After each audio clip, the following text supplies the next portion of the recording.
Like a robed prophet waltzing onto a racetrack, Father Neil Horan was an unexpected speed bump in the 2003 British Grand Prix.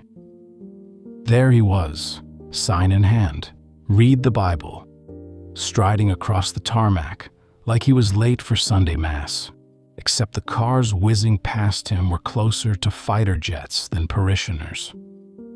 If Formula One is a stage for the world's strangest theater, then Father Horan was the surprise understudy nobody asked for, turning Silverstone into a spiritual circus for one brief, bewildering moment.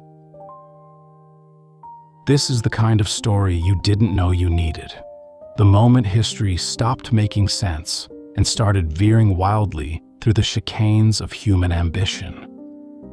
Tonight, dear listener, we're drifting through 75 years of racing legends, half-forgotten scandals, and charmingly bizarre oddities that prove Formula One is not just about lap times and championships. It's also about the joy of a six-wheeled car winning in Sweden, the curious appearance of a rockstar's drummer in a racing cockpit, and the priest who decided the best place to spread the gospel was at 200 miles per hour.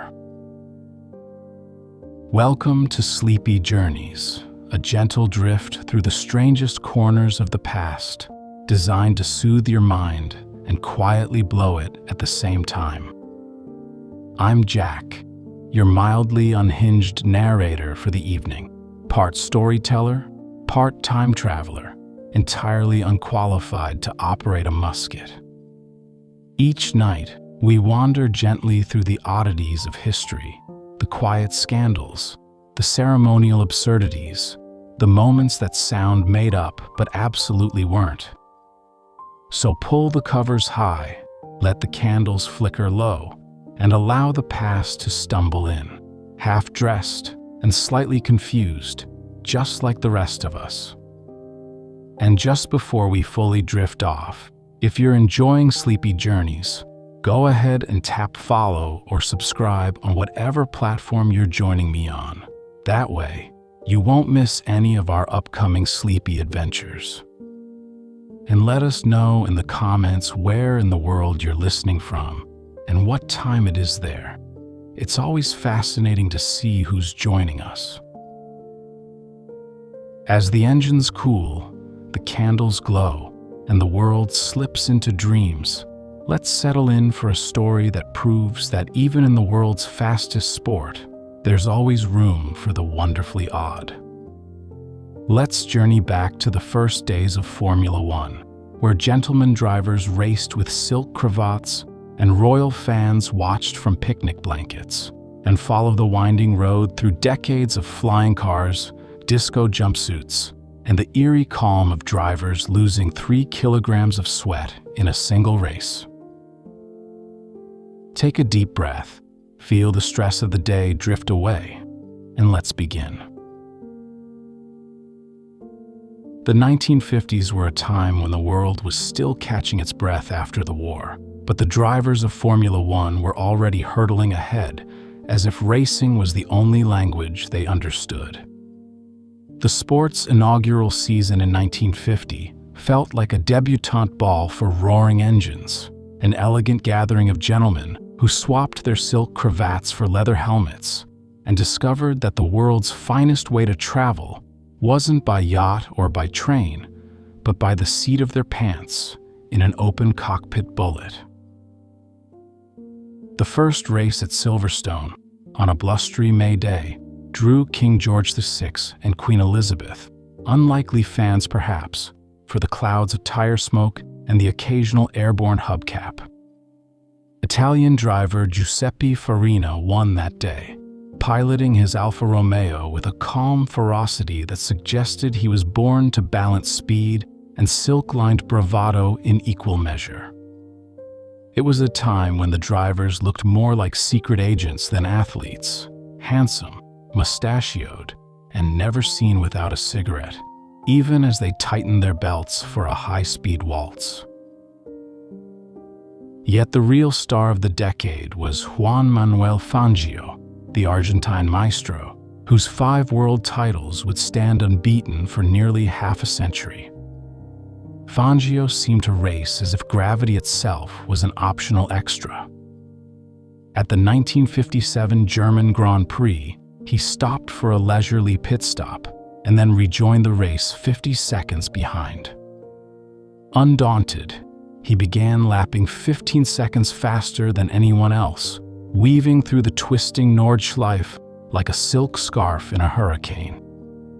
In a final flourish, he overtook the leaders and won, a performance so dramatic it would have made even Shakespeare applaud from the paddock.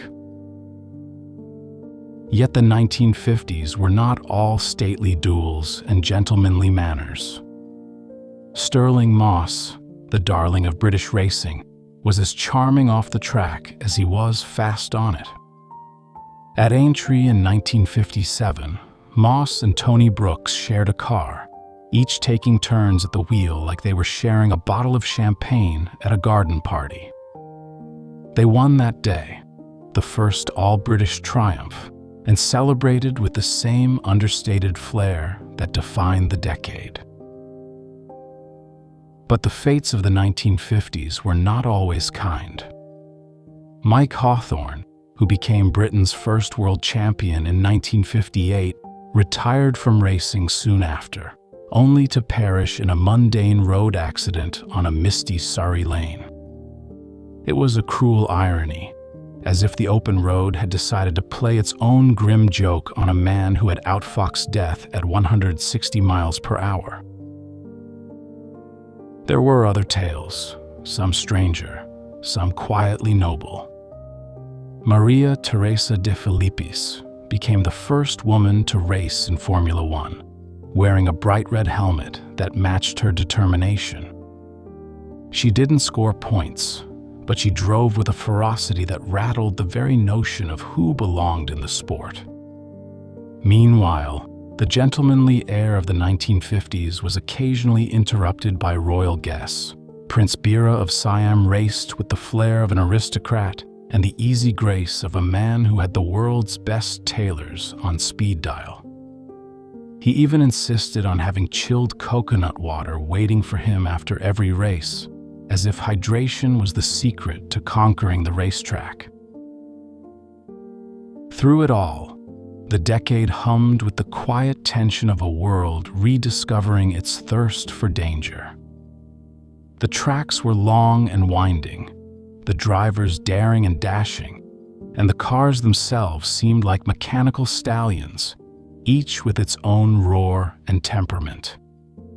Fangio, Moss, Hawthorne, and the rest, they danced with death in cars that were nothing more than thin aluminum skins over crackling engines. But there was something deeply human in it all, something that felt almost comforting in its oddity. For in those early days of Formula One, the drivers weren't just competitors, they were adventurers, aristocrats, and accidental poets of the racetrack. They taught the world that sometimes the only way to live was to grip the wheel, light another cigarette, and let the wind carry your worries away at 160 miles per hour. The 1960s were a kaleidoscope of speed, style, and sometimes surreal courage. If the 1950s were a gentleman's race around a royal picnic, the 1960s were a full-throttle, flower-powered experiment in how much risk a human could handle, all while looking devilishly dapper in tailored driving suits. It was the decade of British conquest, as Graham Hill, Jim Clark, and Jackie Stewart took turns at the top of the podium, weaving a Union Jack tapestry that stretched from Monaco to Monza. Hill, the debonair Mr. Monaco, was every inch the gentleman champion, racing with a pencil mustache and a grin that made it look as though he'd stolen victory from the Queen's own tea party. He didn't even pass his driving test until he was 24, proof, perhaps, that confidence and a stiff upper lip can take you most of the way there. But no one was more beguiling or more gifted than Jim Clark. The son of a Scottish farmer, Clark was as unassuming as he was unstoppable. He could coax a car around the treacherous curves of Spa with a delicacy that seemed to defy physics, winning there 4 years in a row despite calling the place terrifying. His Lotus was as light as a feather and twice as flighty, and Clark himself seemed to treat each race as an artistic performance rather than a mere competition. Off the track, the paddock was beginning to feel like a traveling rock festival. Tie-dye shirts and psychedelic patterns clashed with the polished chrome of the cars, and in the stands, flower children mingled with the bowler hat set, turning Grand Prix weekends into something halfway between a garden party and a Beatlemania tour. Meanwhile, pit crews learned the art of the quick-change tire swap, refining a choreography that would become as mesmerizing as the racing itself. Yet amid the parties and the paisley prints, the 60s were still heartbreakingly mortal. In 1968, Clark was killed in a Formula 2 race in Germany, a loss that stunned the sport. Jackie Stewart, another Scotsman with a knack for wrangling speed, took up the mantle of safety crusader. Stewart had seen too many friends vanish into the smoke of a crash, and he began to speak out, demanding that tracks become more than just dangerous playgrounds for the fearless. Still, the 1960s had a flair for the surreal. At the 1966 Monaco Grand Prix, Stewart raced with a Nikon camera strapped to his helmet, offering the world a driver's eye view decades before GoPros were even a twinkle in a tech bro's eye. And in a curious blend of family fun and championship grit, Graham Hill once pushed Jim Clark around on a toy tractor at a victory party, a scene that seemed to sum up the decade's mix of high-speed dreams and impish humor. The cars of the 60s were works of art, sleek and simple, with engines that sounded like angry choirs and suspensions that trembled like a nervous violinist. Each race was a duel of wits and courage, and each driver was a knight of the tarmac, armed not with lances but with foot-to-the-floor faith in the laws of motion. Through the haze of engine smoke and the glint of chrome, the 60s were a love letter to the pure, heady joy of going faster than reason would allow. And in that joyful defiance, the drivers of the 1960s left a legacy that would echo through the decades, a reminder that sometimes the most beautiful thing you can do is to chase the horizon with everything you've got. The 1970s arrived in a whirl of disco lights and rising exhaust fumes, a decade that seemed to dance on the edge of madness as much as it did on the tarmac. If the 60s were about the gentle art of driving beautifully, the 70s were about driving hard and partying harder, all with a wink, a cigarette, and a bravado that could outshine any disco ball. It was a time when racing legends rose to the forefront, and none were more flamboyant or more irreverent than James Hunt. With his mane of golden hair and a devil-may-care grin, Hunt was Formula One's answer to a rockstar, fast, fearless, and frequently found with a glass of champagne in hand. His lifestyle was as breakneck as his racing lines, proving that sometimes the line between genius and chaos is as thin as the tread on a slick tire. Meanwhile, Hunt's great rival Niki Lauda embodied the other side of the 1970s coin, precise, driven, and as calculating as an engineer's slide rule. Their 1976 title fight was a clash of styles and spirits. Hunt the hedonistic playboy, Lauda the methodical tactician. That year, Lauda's fiery crash at the Nürburgring left him with scars that would never fade. a grim reminder that the line between victory and oblivion was heartbreakingly thin. It was also the final brutal verdict on the Nordschleife, that fabled green hell of over 14 miles of forested twists and shadowy turns. After that race, the circuit was declared too dangerous, too unpredictable for Formula One's ever-quickening dance, and was left to lesser machines and ghost stories, its echo still lingering in the dreams of those who had once braved its misty, sinuous madness. But while the drivers captured the headlines, the real showstopper of the 1970s was something altogether different. The Tyrrell P34, a six-wheeled car that looked more like a science experiment than a race car. 4 tiny wheels up front, 2 giant ones at the back.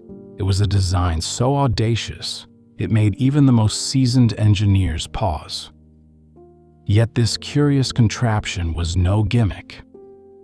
In 1977, it won the Swedish Grand Prix in style, with both Tyrrell drivers finishing first and second. It was the kind of oddity that could only exist in Formula One, a testament to the belief that, sometimes, a mad idea is exactly what the racetrack needs. The tracks themselves were stages for the passionate and the occasionally reckless. The tifosi at Monza would pour onto the circuit after a Ferrari victory, turning the track into a sea of red flags and roaring cheers. Elsewhere, accidents and heroics played out side by side. David Purley's desperate attempt to save Roger Williamson from a burning car at Zandvoort, earning him the George Medal for bravery, and Lella Lombardi, the only woman to score points in a Grand Prix, quietly defying the era's expectations with half a point that felt like a full-blown victory. Safety was a luxury the 1970s could ill afford, but voices like Jackie Stewart's rang out, a steady drumbeat for change amid the engine's roar. Yet the drivers seemed to embrace the danger, each race a high-wire act at 190 miles per hour. The cars were low-slung rockets, the wings sprouting like the plumage of exotic birds, and the rivalries as fierce as any playground brawl. By the decade's end, the 1970s had become a vivid kaleidoscope of triumph and tragedy, disco and danger, 6 wheels and endless dreams of speed. The drivers were gladiators in shimmering helmets. The cars were mechanical marvels wrapped in sponsor decals, and the paddock was a traveling circus where the greatest show on earth was never just the race. It was everything that happened in the blur between the green flag and the checkered one.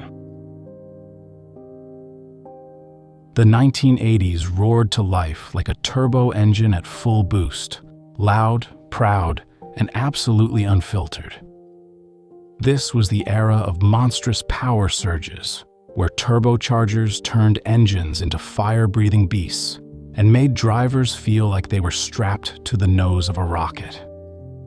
The exhaust temperatures could melt aluminum, and the G-forces pushed the drivers to lose 3 kilograms of sweat per race, a kind of high-speed sauna that tested mind, muscle, and a very British sense of stubbornness. And nowhere was that raw power felt more than in the duels between Ayrton Senna and Alain Prost, 2 men who treated every corner like a final frontier.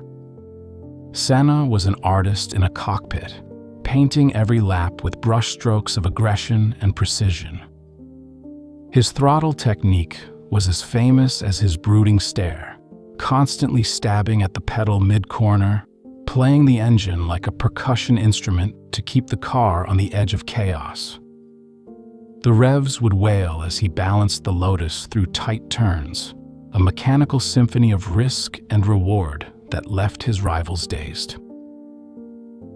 Prost, by contrast, was the professor, smooth, meticulous, and impossibly calm. His driving style was an elegant waltz, the perfect foil to Senna's wild samba, When they collided at Suzuka, twice, in 1989 and again in 1990, it was less a crash than a clash of philosophies, relentless poetry meeting icy logic at 210 miles per hour. But for all the high drama, the 1980s also had its deliciously strange footnotes. Enter Slim Borgud, the Swedish driver who moonlighted as a drummer for ABBA. Yes, that ABBA. When Borgud landed a seat in Formula One in 1981, he brought the band's logo with him, passed it onto his Tyrrell and ATS cars like a pop anthem turned pit strategy. It was sponsorship without the sponsorship money, a drummer in a race car, proof that Formula One could be a playground for both rock stars and racers. The turbo era was a laboratory of extremes. Cars would lurch forward with a force that rattled the bones, and drivers had to tame these mechanical dragons without the modern safety nets of today. The cockpits were ovens, the tracks were filled with political intrigue, and every pit stop felt like a heartbeat in a race that might be decided by seconds or by a single gear shift. Through it all, the paddock was a carnival of egos, where team orders were swapped like gossip at a country club, and where stuffed animals sometimes rode shotgun as drivers' lucky charms. And as the decade drew to a close, the legends of the 1980s had written a chapter of intensity in theater that would echo for decades, a turbocharged ballet of noise, nerve, and occasional ABBA rhythms. The 1990s began as a changing of the guard, the last echoes of Senna, Prost, and Mansell colliding with the raw, relentless arrival of Michael Schumacher. It was a decade that saw heartbreak and glory measured in the same breath, as the old masters gave way to a new generation of speed-fueled stars. Senna, with his unearthly feel for the limit, was still the standard by which everyone else was measured. In 1993, at a wet and wild Donington Park, he turned a first lap charge into pure magic, overtaking 4 of the sport's best drivers in a single, misty lap that felt more like a prayer than a race. But tragedy lurked just a year away. In 1994 at Imola, Senna's final race ended in heartbreak, his Williams slamming into the concrete at 130 miles per hour, a cruel reminder that even gods of the racetrack are mortal. Stepping into this void was Michael Schumacher, a young German who drove with an almost mechanical intensity. He seemed less like a man and more like a finely tuned weapon, and he was just as unstoppable. His first titles in 1994 and 1995 signaled the start of a reign that would define an era. But beneath the polished precision, there was still a hint of playful mischief, something that would explode in hilarious fashion after he clinched one of his titles in Japan. Suzuka in the 1990s was Schumacher's playground, and once he had secured his championship, he celebrated like a man who'd just discovered the world's last open bar. The paddock that night was a carnival of toasts and tire smoke, with drivers and mechanics mingling like a Shakespearean cast at a particularly rowdy wedding feast. Ralf Schumacher, Michael's equally mischievous brother, decided the best way to mark the occasion was to launch a television out of a hotel window. It sailed into the night like a shooting star of questionable electronics, the crash echoing down the quiet corridors of the Suzuka Circuit Hotel. Michael, never one to let a good party go to waste, commandeered a forklift from the pit lane. It was meant for shifting tire stacks and engine crates, but that night it became the world's slowest and most joyous carnival ride. Michael hopped behind the wheel like a pirate captain taking the helm of a ship of fools, with Olivier Panis and a few Ferrari mechanics perched on the forks, whooping like kids on a makeshift roller coaster. They puttered around the paddock, weaving between team garages and VIP suites, the forklift's engine humming with tipsy determination. The whole scene was equal parts surreal and slapstick, a German world champion, a French driver, and a handful of Ferrari crew turning heavy machinery into a party trick, like Formula One's own answer to a college prank gone gloriously out of control. Hotel staff watched in wide-eyed disbelief, some shaking their heads, others too busy laughing to protest. The smell of rubber and leftover race fuel mingled with the sharp tang of spilled beer, turning the paddock into a heady, half-dreamlike echo of the day's high-speed battle. And as the laughter ricocheted off the walls, the paddock felt less like a fortress of data and precision, and more like a reminder that even the most driven racers needed moments of absurd levity. In a sport obsessed with tenths of seconds and perfect lines, that forklift joyride was a glorious rebellion, a rolling testament that Formula One isn't just about who crosses the line first, but also about the memories that linger long after the checkered flag. The decade was also filled with moments that felt almost mythical. Nigel Mansell, the drama king, giving Senna a lift back to the pits on his side pod in 1991. Damon Hill, son of a champion, finally fulfilling his family's legacy in 1996. And Mika Hakkinen, cool as ice, winning back-to-back titles to close out the century. Yet even amid the champagne showers and the flashbulbs, there was an undercurrent of danger. Ghost stories whispered in the paddock, drivers swearing they glimpsed phantom figures in the corners at dusk. Whether real or imagined, it was part of the eerie poetry of racing, the sense that speed and shadows danced together on the track. The 1990s were a decade of transformation, the last hurrah for the old guard, the dawn of Schumacher's supremacy, and the sort of surreal paddock parties that would make even the Rolling Stones blush.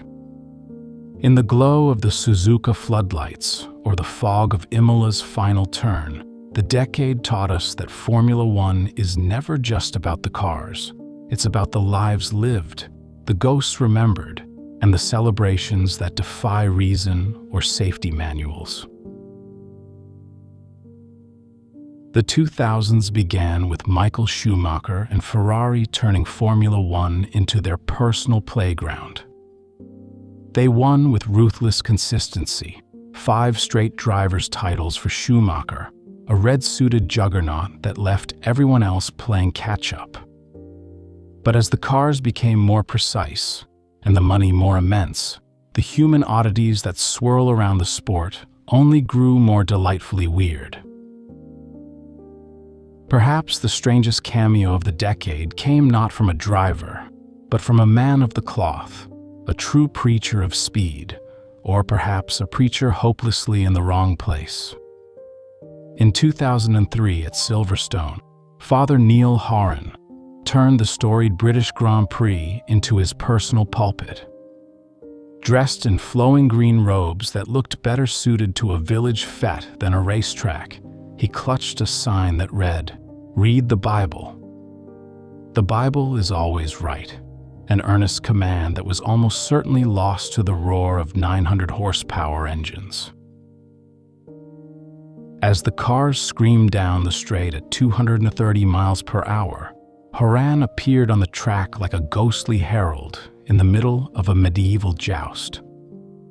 For a moment, the drivers' visors reflected not just the blur of their rivals, but the surreal sight of a lone priest charging headlong into the mechanical fury, a clash of faith and fuel that turned the already frenzied race into a spectacle of the absurd. The marshals, eyes wide and radios crackling with disbelief, raced to intercept the sprinting cleric before he could turn the Grand Prix into a full-blown Sunday sermon. They tackled him with a kind of gentle panic, one foot stuck in the gravel, the other in a world that clearly had no interest in reading any sort of scripture that day. The priest's sign bobbed like a green and white flag of confusion as he was bundled away, his mission of salvation cut short by men in high-visibility vests and an army of startled pit crews. For a few brief, breathless seconds, Formula One paused, the track, the fans, the drivers themselves, caught between horror and hilarity. The image of Father Horan, robes flapping like a wayward kite and his sign declaring the Bible's eternal correctness, remains one of the sport's most surreal snapshots, proof that in Formula One, the divine can be every bit as disruptive as a dodgy gearbox or a rainstorm in Monaco. As if that weren't enough, the 2007 season delivered a true soap opera, the infamous Spygate scandal, a corporate cloak and dagger affair that made the paddock feel like a Bond film wrapped in racing leathers. It all started in the most unassuming of places, a sleepy photocopying shop in Surrey. The owner, who probably expected nothing more exciting than tax returns and local council flyers, found himself face to face with hundreds of pages of Ferrari's most jealously guarded secrets. These were not birthday party invitations or office memos.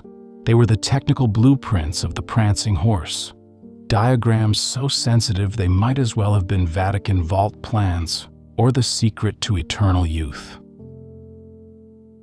Curiosity gave way to suspicion as he watched page after page of diagrams, performance data, and wind tunnel numbers whir through his copier. With the unflappable calm of a British sitcom extra, he picked up the phone and tipped off the authorities, unwittingly becoming the hero of Formula One's greatest espionage saga. In a sport obsessed with precision and secrecy, the idea that it was all undone by a humble copy clerk is the sort of comedic twist even Agatha Christie would have admired. McLaren's chief designer was soon caught red-handed, a man carrying Ferrari's engineering playbook stuffed into his briefcase like a magician's rabbit. What followed was a scandal that was more John le Carré than Monaco chic: shady handoffs, coded language, and quiet phone calls in the dead of night. The paddock buzzed like a nest of caffeinated bees, each team desperate to know how deep the rabbit hole went and how many of their own secrets had been swapped for someone else's. The fines that followed could have funded small nations or built a fleet of championship-winning cars, but in the end, what Spygate really gave the sport was a reminder: even in a world of roaring engines and champagne podiums, the juiciest drama often comes from a battered photocopier and a watchful eye. Even when priests weren't dodging race cars and engineers weren't swapping blueprints, the 2000s remained a decade of extremes. The cars became faster and hotter. Cornering at up to 5.5 Gs, the drivers had to steel their necks and souls like fighter pilots in a dogfight, while the exhaust temperatures could cook dinner for a family of 4. But in the sweaty pits and political crossfires, small moments of weird wonder emerged. Pit crews sang sea shanties in the garages to stay awake during endless night shifts, an odd, hypnotic rhythm that felt like an incantation against mechanical misfortune. Teams chased sponsorships with a zeal that made for hilarious matchups, from fizzy drinks to underwear brands, as if they knew that in a sport of razor-thin margins, every dollar or every curious logo counted. The 2000s, then, were a decade of divine interruptions and corporate espionage, of drivers melting in the cockpit and priests stopping the show. And through it all, Formula One kept hurtling, forward, always chasing that next corner, that next thrill, and that next absurd story that somehow, in the middle of the world's fastest circus, made perfect sense. The 2010s marked a new kind of Formula One where the drivers weren't just warriors on track, but also social media stars, amateur stand-up comics, and brand ambassadors with hashtags for helmets. If the 2000s had been about scandal and survival, the 2010s were about going viral, all while the cars themselves evolved into engineering marvels that could outwit both the laws of physics and the whims of the algorithm. At the start of the decade, Red Bull and Sebastian Vettel dominated the sport like a catchy pop song stuck on repeat. Vettel seemed unstoppable, his finger-wagging victory salute both charming and maddening as he racked up 4 straight titles. Meanwhile, the team's pit wall was a flurry of neon energy drink cans and data streams, a perfectly caffeinated storm that turned the paddock into a techno-carnival of speed. Yet beyond the stats and the trophies, the 2010s belonged to the drivers' off-track personas. Lewis Hamilton, already a champion, emerged as the sport's global rockstar, blending Fashion Week glitz with fierce wheel-to-wheel racing. Instagram stories gave fans a peek into hotel workouts and luxury jet selfies, while Toto Wolff memes spread faster than a punctured tire at Eau Rouge. Formula One had become a digital circus, a place where drivers were as likely to post about vegan smoothies as they were about qualifying laps. In the midst of this social media renaissance, one ancient ritual was reborn: the shoey. Australian driver Daniel Ricciardo made it his signature move, pulling off a race win, then yanking off his sweaty racing boot and filling it with champagne. The first sip was part victory, part dare, and entirely unforgettable, a modern-day gladiator's toast that combines squeamish humor with high-speed glory. But if the decade was defined by lighter moments, it was also marked by one of the sport's most profound changes: the introduction of the halo. By 2018, the halo was no longer just a safety experiment. It was the line in the sand between tragedy and survival. Though it looked like a spaceship canopy bolted onto the sleek lines of an F1 car, it soon proved itself with a string of miraculous saves. In 2018, at Spa-Francorchamps, Fernando Alonso's McLaren was launched like a javelin over Charles Leclerc's Sauber, the halo shielding Leclerc from a flying car's fury. The message was clear. The era of speed demanded an era of safety to match. Still, the 2010s never lost their sense of humor. There were drivers practicing dance routines for TikTok, team principals mugging for the cameras like they were auditioning for a reality show, and entire weekends when the paddock felt more like a luxury festival than a motorsport event. Yet amid the selfies and the shoeys, the core of Formula One remained, a dance with physics and fate that never truly ends. As the decade came to a close, the 2010s left behind an F1 that was bigger, brighter, and more connected than ever before. It was a place where the drivers' thumbs told their own stories, where the halo promised a little more peace of mind, and where the roar of the engines still echoed loudest of all, a heartbeat that never stopped, no matter how many likes, shares, or swipes tried to capture it. The 2020s began in the shadow of a pandemic that turned even the most well-oiled machine into a question mark. When the season finally roared back to life in July, Formula One didn't just return. It evolved into a world of digital glitz and tire-smoking drama that was part Grand Prix, part global circus. The era's most electrifying story was Max Verstappen's relentless ascent. The Dutchman, who had spent his teenage years overtaking veterans with a casual flick of the wrist, now commanded the grid with the cool intensity of a champion who seemed to be rewriting the rules as he went. Each season felt like a highlight reel in real time. Verstappen winning in Bahrain, Monaco, and Monza. Verstappen arguing with the FIA like a kid defending his lunch money.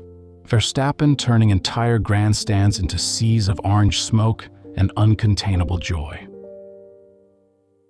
But Verstappen wasn't the only star in the 2020s.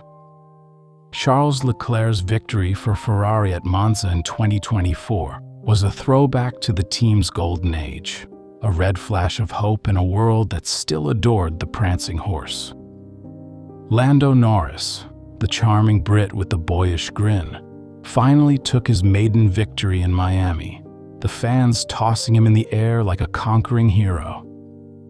And Lewis Hamilton, never content to be just a statistic, continued to fight for wins, for justice, and for the kind of legacy that echoes long after the engines go silent.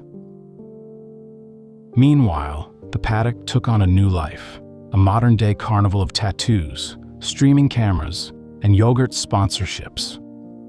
Yes, yogurt. In the 2020s, a dairy brand sponsored an entire corner of a track, a testament to the deliciously surreal way F1 had become part luxury pageant, part chaotic bazaar. Drivers inked themselves with personal mantras, fans painted their faces in the colors of their heroes, and everywhere the air buzzed with hashtags and highlight reels. Nowhere was this marriage of showbiz and speed more dramatic than in Las Vegas, a city of neon dreams and desert nights, where Formula One turned the strip into a surreal casino run at 230 miles per hour. The race shimmered with the promise of bright lights and high stakes, a spectacle that felt part heist movie, part moonlit ballet. Here, roulette wheels spun in hotel lobbies as drivers diced for glory under the electric glow of neon and desert moonlight. Even amid the mayhem, safety was never far from mind. In 2022, Zhou Guanyu's terrifying upside-down crash at Silverstone was a testament to the halo's quiet heroism, the carbon ring turning a near disaster into a calm escape. And Romain Grosjean's fiery Bahrain inferno in 2020, the car split in half, the flames rising like a nightmare, was survived because of the halo's promise that not every crash must become a tragedy. The cars themselves became rolling sculptures of power and precision, their hybrid engines whisper quiet compared to the banshee wails of decades past. But what they lost in noise, they gained in complexity. Modern F1 cars are closer to fighter jets than to the cigar tube racers of old, filled with sensors, data streams, and enough digital wizardry to make even the most jaded engineer grin. And in the heart of the 2020s, the fans themselves became part of the story. TikTok feeds hummed with helmet cams and driver dance-offs. Entire grandstands erupted like festival crowds, orange smoke swirling in the air as Verstappen flew past. The sport was no longer just a race. It was a living, breathing spectacle, a place where dreams and data coexisted in perfect, high-speed harmony. The 2020s, then, are a perfect chapter in Formula One's madcap history, an era of tattoos and TikToks, of yogurt sponsors and quiet heroics, and of drivers who know that every lap is a chance to leave their mark. As the engines roar, the fans cheer, and the world holds its breath, Formula One reminds us that even in a digital age, the oldest thrill in the world, the dance between speed and soul, still matters most of all. As the engines fade and the grandstands empty, let's take one last lingering look at Father Neil Horan, his green robe billowing in the slipstream, a sign in his hands, and a message only he could deliver. A reminder that even in the world's fastest sport, it's the small, strange, almost poetic moments that stay with us. The squeal of tires, the scent of burning rubber, the glint of helmets in the fading sun, these are the whispers of the past, echoes of the human heart that keep us dreaming of speed and daring long after the checkered flag has fallen.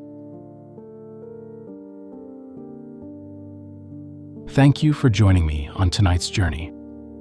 I hope it brought you a little peace, a little wonder, and a little closer to rest. Until next time, sweet dreams.